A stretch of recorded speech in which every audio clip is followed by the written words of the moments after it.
Hi everyone, it's Jane from Illumini Body, here again with another weekly hip stretch. This week we are once again working on the TFL, but this stretch is more of an overall hip stretch. It gets both internal and external rotators and just a lot of other stuff. So I love this stretch, it's one of my favorites. And we'll add actually a little bit of upper body lengthening as well. So the only thing we need today is a mat. So, or a floor or a bed, whatever have you. I like a floor better than a bed just because it's a solid surface and it doesn't have that sort of instability that a that a mattress does. So it allows the spine to sort of be in one place and stay there. So we're going to come wherever you are, we're going to come to your back and we're going to bring our feet wider than our hips, or at least as wide as our hips. So I have mine at the edges of my mat. If you're using a mat, that's a great way to judge the distance. But you can also just sort of feel where your hips are and like run your hands down to your feet, and that's about as wide as they need to be. So the first thing we're going to do is bring the knees to one side. I'm going to go to my right so that you can see what my knees are doing and what my legs are doing.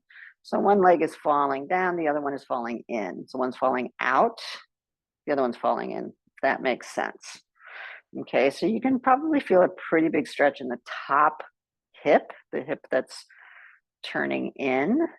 And then actually, you're going to stay there. I'm just going to change my position so you can see that hip that's doing this internal rotation. This is where your TFL is, right here. You also have a lot of other stuff that's getting stretched. Some people find this exercise hard on their low back, especially this SI joint is placed right here. So if that is the case, think about tucking your tailbone forward, almost like you're trying to scoop your tailbone up. So your pelvis kind of scoops, the base of it kind of scoops up to lengthen this area. And that might give you some relief. If it doesn't, don't internally rotate this leg as much. So don't put as much stress on this joint to bring this across, right? But if it does, if the tucking of the pelvis gives you relief, that's great. And it also gives you a little bit more stretch in just the front of the hip and the hip flexors here. So from here, we're just going to breathe, try to let everything relax and breathe. I want you to think about breathing into the back of the ribs that are lifted off the ground. So I put my hand there and I use my inhale to sort of press my ribs into my hand. And my exhale is going to allow those ribs to release into my hand. So in both instances, the ribs are coming a little bit more into the hand. So I'm going to do one more breath. Inhale, sort of blowing the ribs up into the hand, and then exhale, letting the ribs release back into the hand. So we're getting some opening in the back while this other side just is heavy. So I'm going to keep doing that breathing as I reach my right arm out to the side and up above my head. So now I'm getting length in this side as well as opening in the back of this body. Back of this part of the rib cage. I'm just going to breathe. And I want you to think that the knee, the top knee, is reaching one way while the fingertips are reaching the other way. Good. And don't let the top of the shoulder do the reach.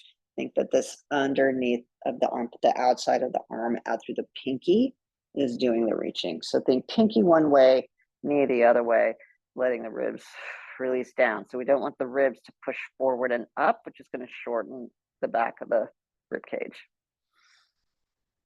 Take another couple breaths. And then we'll just sweep the arm back. And to come back, before we bring the legs up, I want us to bring them up in a specific way. So I'm going to have us keep the legs where they are as we try to rotate the rib cage to bring the right ribs down. So I want the right ribs to come down first, and then the right hip.